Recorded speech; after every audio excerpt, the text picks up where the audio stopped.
Hello আমার প্রিয় শিক্ষার্থী বন্ধুরা, পরীক্ষার প্রস্তুতি চ্যানেলে তোমাদের স্বাগত।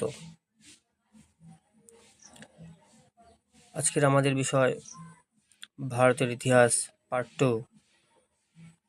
বন্ধুরা, গতকালকে আমরা ভারতের ইতিহাস পার্ট 1 আলোচনা করেছিলাম। কতগুলো বাছাই করা গুরুত্বপূর্ণ প্রশ্ন নিয়ে আজকের এই পার্ট 2 নিয়ে আলোচনা করব।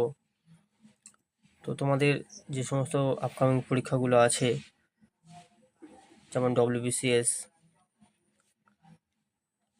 WBSSC, SLST, WBSSC group C ও D, railway group D, food SI প্রভৃতি পরীক্ষাগুলোর ক্ষেত্রে খুবই গুরুত্বপূর্ণ হতে চলেছে। তো বন্ধুরা, বেশি কথা না বাড়িয়ে আজকে আমাদের প্রথম প্রশ্ন, বৈদিক যুগের স্বর্ণ মুদ্রার নাম কি ছিল? বৈদিক যুগের স্বর্ণ মুদ্রার নাম কি ছিল? বন্ধুরা, অপশনগুলো দেখে নাও। ক পঞ্চশীল, খ ভাগ, গ নিষ্ক, ঘ কোনোটাই নয়। সঠিক উত্তরটি তোমরা তাড়াতাড়ি কমেন্ট করে দাও। বন্ধুরা, এই প্রশ্নের সঠিক উত্তর হয়ে যাবে নিষ্ক। বৈদিক যুগের স্বর্ণ মুদ্রার নাম ছিল নিষ্ক। পরবর্তী প্রশ্ন, কল্পসূত্র কি? খুবই গুরুত্বপূর্ণ প্রশ্ন। কল্পসূত্র কি? অপশনগুলো দেখে নাও। ক হিন্দু গ্রন্থ, খ বৌদ্ধ গ্রন্থ, গ পার্সি গ্রন্থ, ঘ জৈন গ্রন্থ। বন্ধুরা, এই প্রশ্নের সঠিক উত্তরটি তোমরা তাড়াতাড়ি কমেন্ট করো। এই প্রশ্নের সঠিক উত্তর হয়ে যাবে ঘ জৈন গ্রন্থ। জৈন গ্রন্থ সঠিক উত্তর। পরবর্তী প্রশ্ন,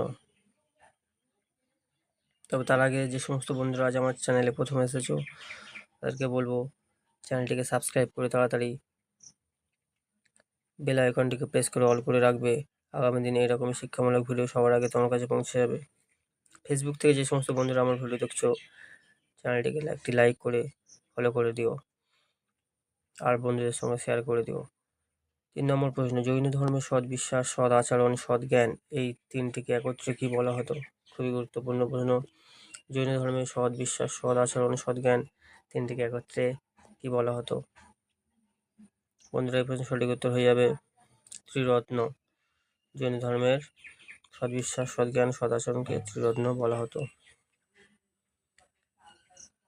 4 নম্বর প্রশ্ন,